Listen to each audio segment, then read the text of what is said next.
Lawrence, my friend. Hey, Michael, great to see you at this hour. We have Donald Trump lost so many times in court today that we've now had to add extra material for this hour, which we have to get to right away. There's just so much Trump losing today to get to. You got reams of paper that you didn't have before the evening started. That's right. Thank you, Michael. You got it, my friend. Thank you. Well, Donald Trump is going to address the nation tomorrow night at 9 p.m. And it appears he will be announcing his surrender in his war in Iran after he made his own personal surrender as clear as he possibly could this evening.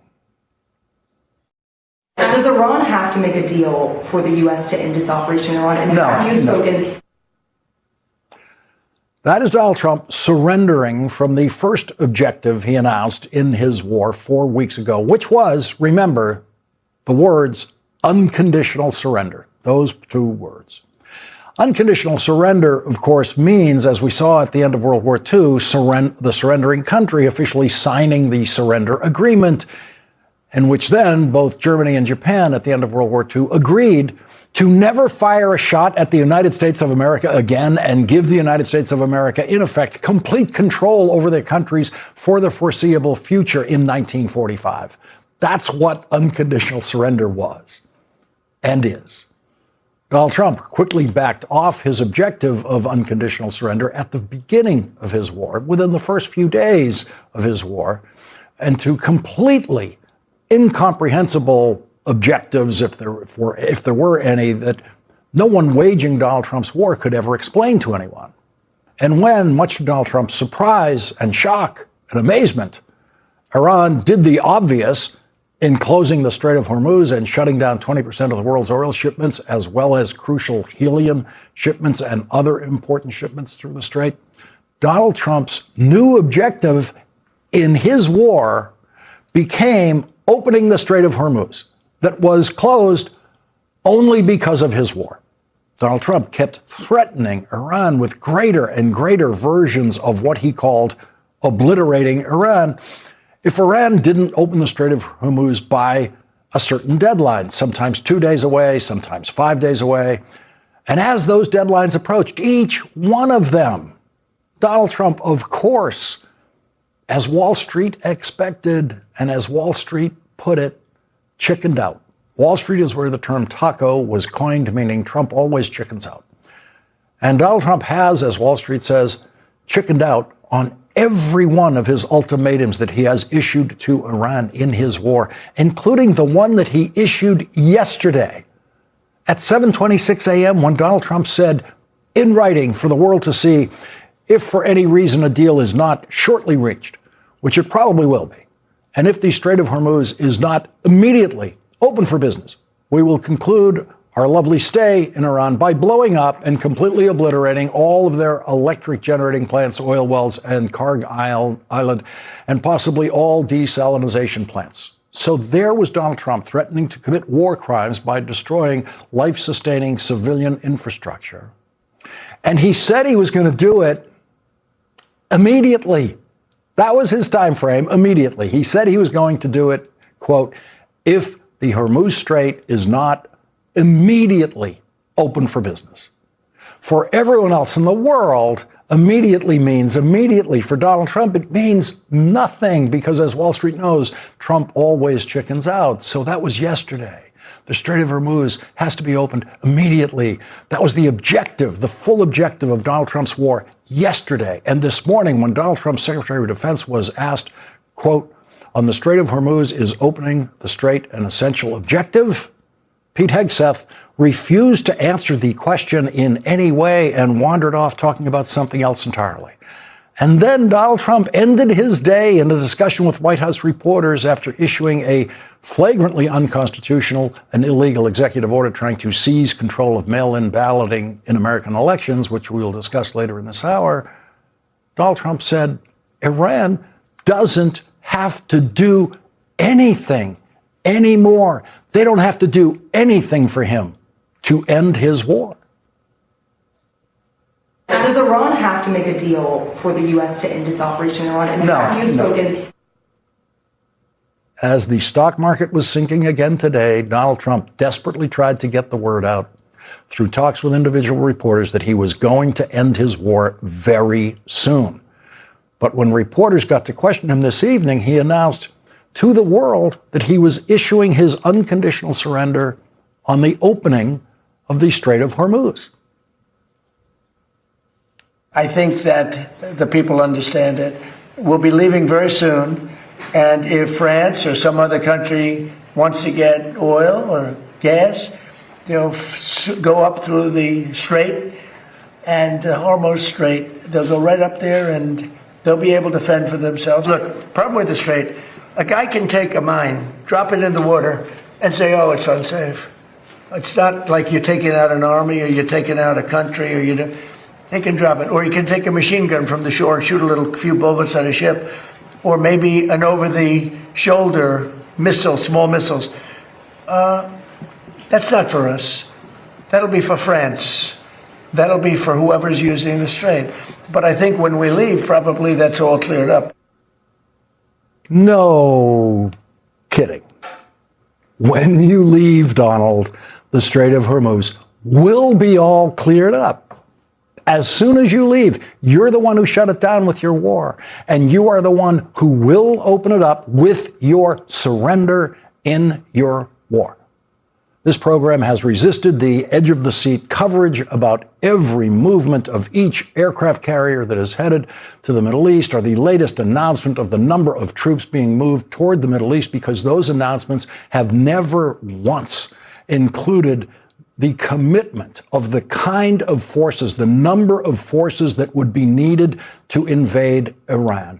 And no, 50,000 troops is not enough to invade a country of 91 million people. That's a little bit bigger than the New York City Police Department. So no, that's not enough.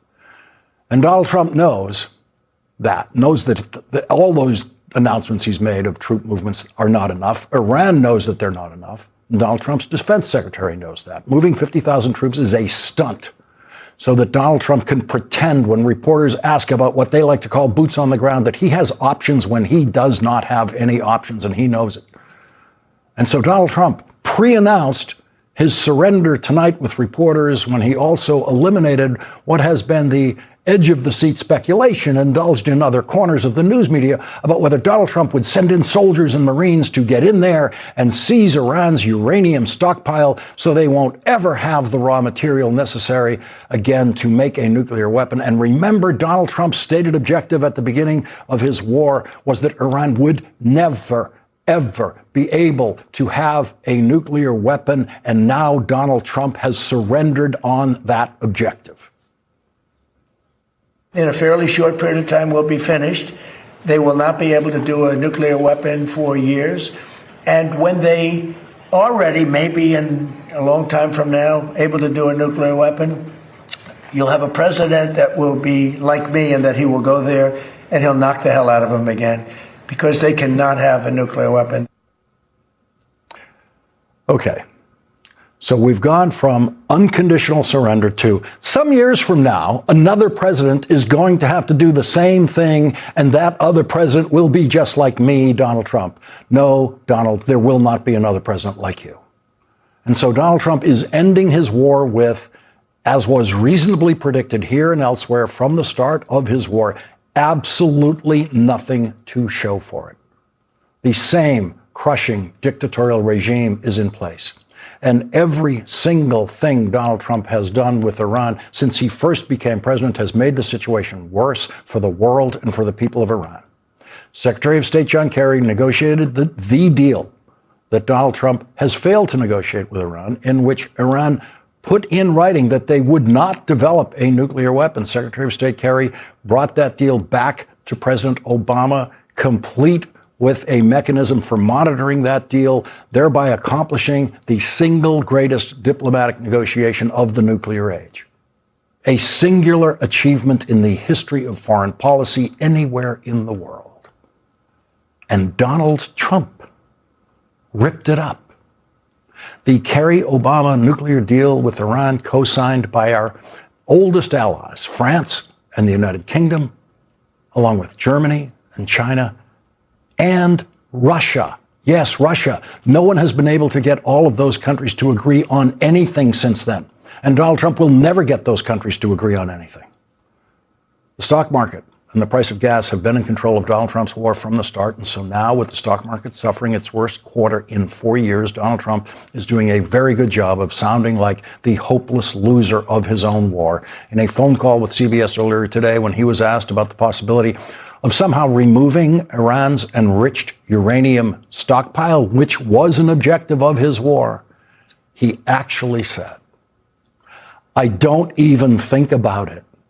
I just know that, that's so deeply buried, it's going to be very hard for anybody." First, it was an objective of Donald Trump's war. And then, in his surrender, "I don't even think about it." That is how a madman wages war in the 21st century.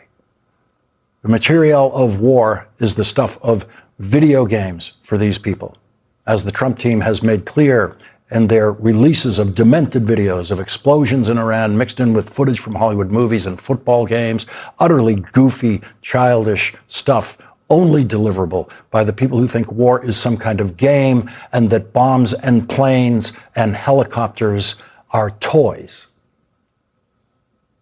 There was a viral video this week.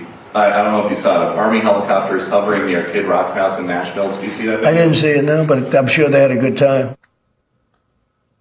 He's lying, of course. And of course, he did see it. And "I'm sure they had a good time" is the wrong answer for the misuse of Army helicopters at Kid Rock's house. Now watch Donald Trump, the slowest student in the room, after he figures out that that was the wrong answer. Well, so the Army just said the crews of these helicopters have been suspended. What do you think of that? Well, it depends.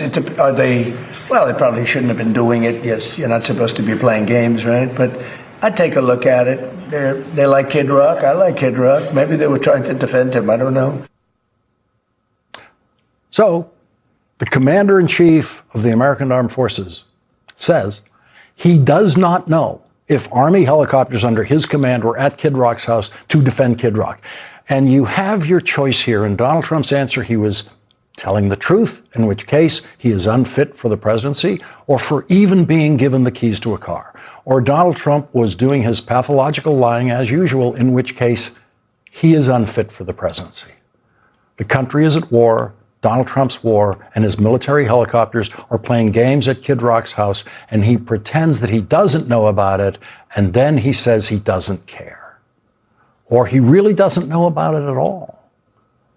Also today, in the fourth week of Donald Trump's war, the war he cares about less than any wartime president in American history has ever cared about war, Donald Trump suffered a series of important defeats by federal judges, including a federal judge in Washington, D.C., issuing a 35-page opinion stopping Donald Trump's building of a ballroom on the White House grounds. This evening, Donald Trump was asked about that. But it was in one of those White House reporter questions that always asks at least two things at once. The first part of the question was about the possibility of Donald Trump's war ending soon, which seems like the most important question of the day with Donald Trump's war raging. And the second part of the question was about the thing Donald Trump cares about now more than anything else in the world.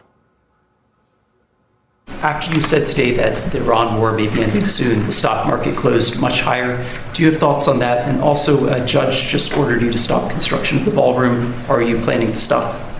Well, we'll appeal that, but it's not. I don't know. It's basically. I mean, I wrote it, a part of his opinion, but basically he's saying I need congressional approval, and he's so wrong.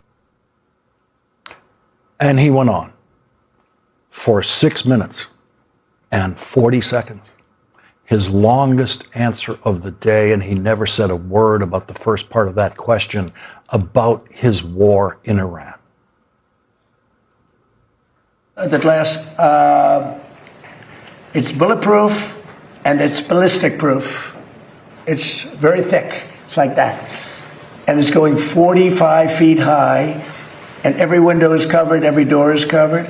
The roof is drone-proof. We have secure air handling systems. You know, bad things happen in the air if you have bad people.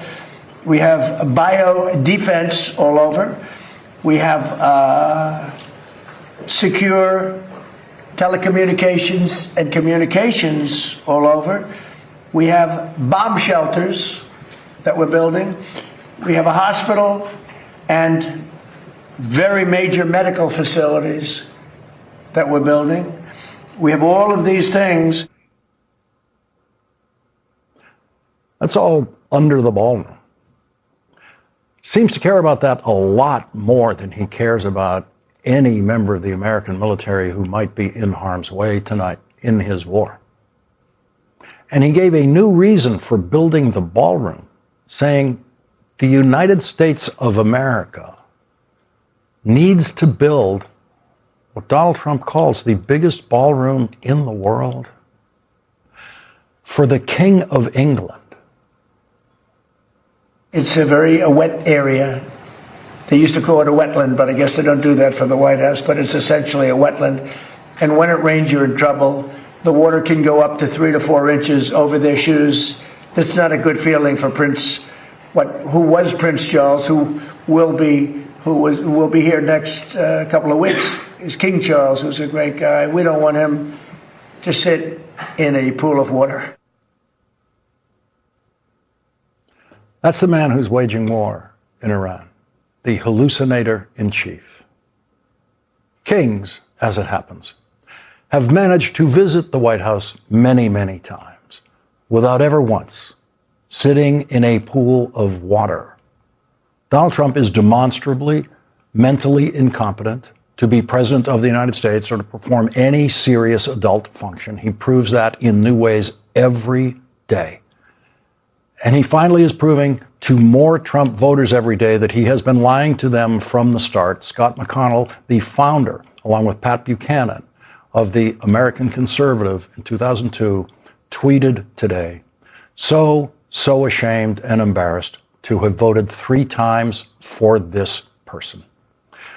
What provoked this particular tweet at that moment was Eric Trump's tweet about Palm Beach International Airport now being officially defaced with the name President Donald J. Trump International Airport.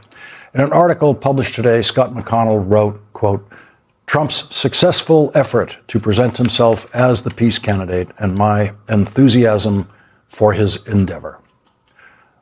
Scott McConnell is now in the huge majority of people who, polls show, disapprove of Donald Trump's work as president and Donald Trump's war, and is now, as he put it, so ashamed and embarrassed that he ever voted for Donald Trump.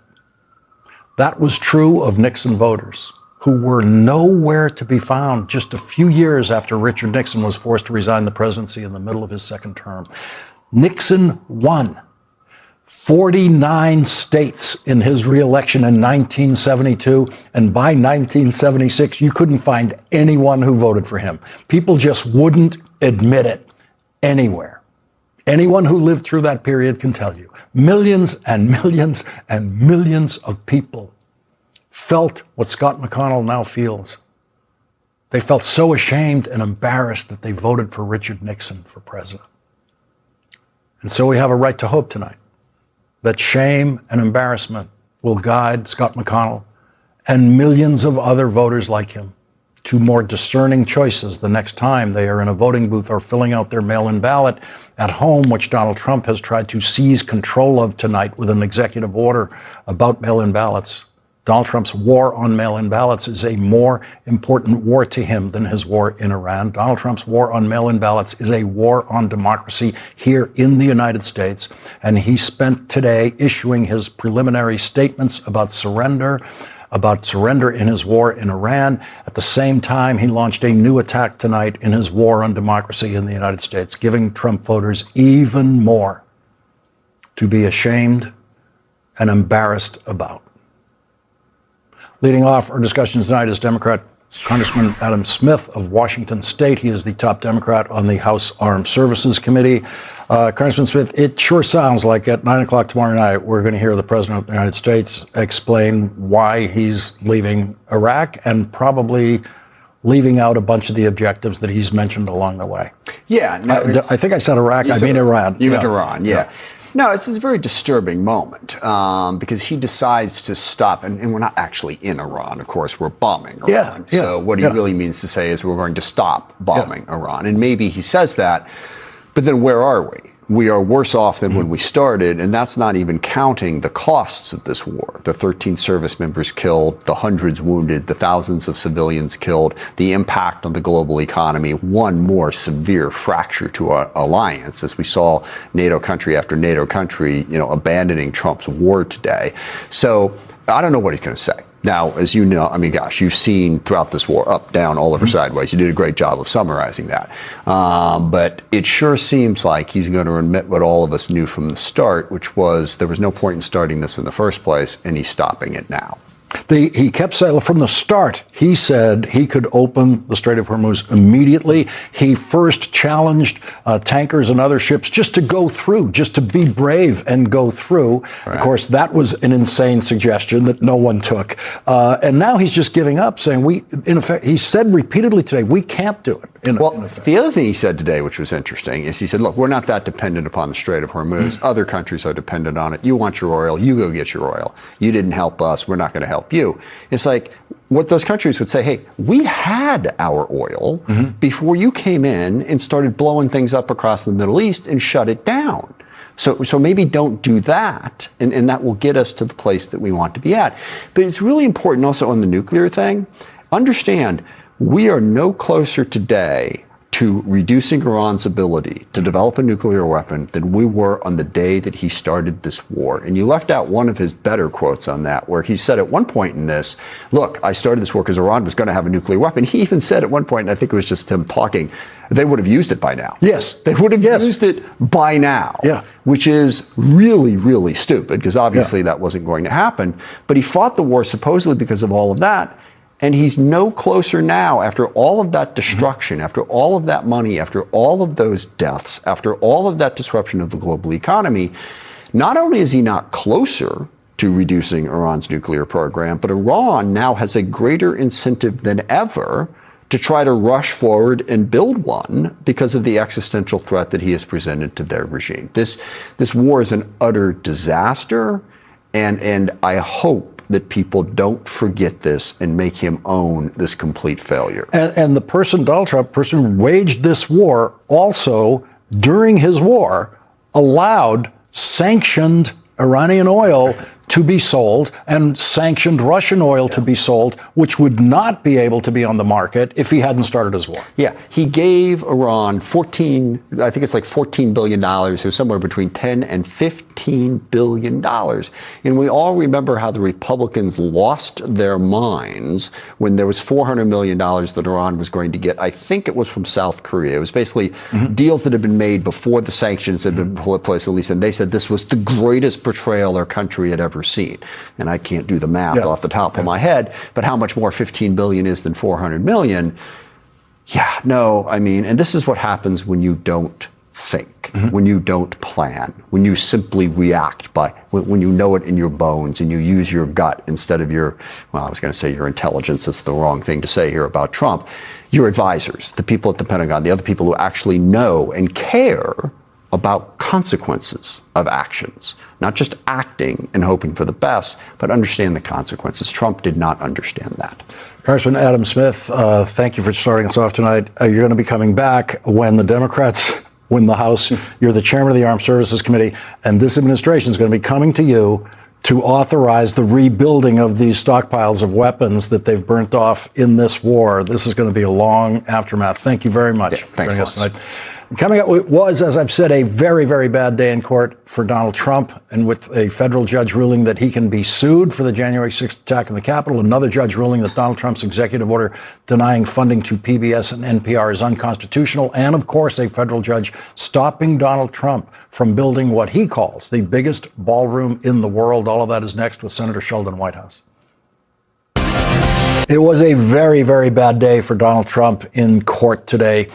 The latest tonight is a federal judge ruling that Donald Trump is not immune from being sued for the attack on the Capitol on January 6, 2021 by sued by members of Congress and Capitol Police officers who were victims of that attack. Judge Amit Mehta applied the Supreme Court's immunity ruling in Donald Trump's criminal cases and still found enough of Donald Trump's conduct as described in the civil lawsuit to be outside of official presidential duties, and that the lawsuits can continue against Donald Trump for January 6th. Also today, another federal judge stopped the construction of Donald Trump's White House adjacent ballroom, saying that only Congress can approve such construction and that the president is not the owner of the White House, but merely the steward. And the day began with a federal judge ruling that Donald Trump's executive order barring federal funding of NPR and PBS is unconstitutional. Joining us now is Democratic Senator Sheldon Whitehouse of Rhode Island. He's a member of the Senate Judiciary Committee and the Senate Finance Committee. Senator, let's go to the one that's closest to Donald Trump's heart, which is the ballroom, and a federal judge in a long opinion saying you're not the owner of this place, you are just the steward. Yeah, he's an occupant. He's like a tenant. The voters put him in there for his term of office, but that doesn't mean he gets to destroy the place like any tenant gets to destroy the home of the landlord that they're renting. And Congress is where you go for authority to make changes in the building. It's the people of the United States through Congress that are the owner of that building. So that was, you're right. I think that was probably a tough one for him, but he has not had a good week either. He lost the January 6th suit. He lost the ballroom suit. He lost the public broadcasting suit. He lost the Voice of America suit. He lost the Anthropic AI suit. And he lost the Department of Defense press policy suit. And these weren't just arguments where the judges said, you know, we've come down on the other side. They actually threw arguments out using words like pretextual, which is a real danger sign for the government, because that imputes bad faith to the argument, bad faith to the government making the argument. So with all of these losses and with that kind of language, Trump is in a real danger zone. So in the January 6th case, Donald Trump's lawyers actually tried to use rappers as Donald Trump's defense. Now, they came up with a theoretical rapper, as lawyers sometimes do come up with theoretical examples. And it was the idea of it. They presented to the judge in their brief a theoretical rapper known for provocative and controversial lyrics, which might describe explicit violent acts. And how, you know, if that's allowed, then of course Donald Trump can say whatever he wants in his speech at the Ellipse, telling people to go to the Capitol and fight like hell. The judge responds to that by saying, but here is what is missing from the president's hypothetical. There is no contention that for weeks before the concert, the rapper told his fans and that the establishment had taken something valuable from them through fraud and deceit. No assertion that the rapper knew his fans had prepared to act violently on that very day, including by bringing weapons to the show to reclaim what was taken from them. And so there's the judge finding that lawsuit can go forward. And the crusher for Trump is going to be that he and other relevant witnesses, like Rudy Giuliani and the folks in the Beast driving him that day, are potential witnesses. And in a civil proceeding, you can be deposed. You can be sat down at a table and forced to answer questions under oath. And if you lie, there are sanctions for lying under oath. And you're subject to cross-examine by good, smart lawyers who know the facts. And that is an environment in which Trump is going to do terribly. So I don't know what they're going to do by way of getting rid of this case. But if I were Trump's lawyer, I would do everything possible to make sure he did not have to go through a deposition, because he would almost inevitably lie. And those are videotape depositions now in cases like this. And the only way public.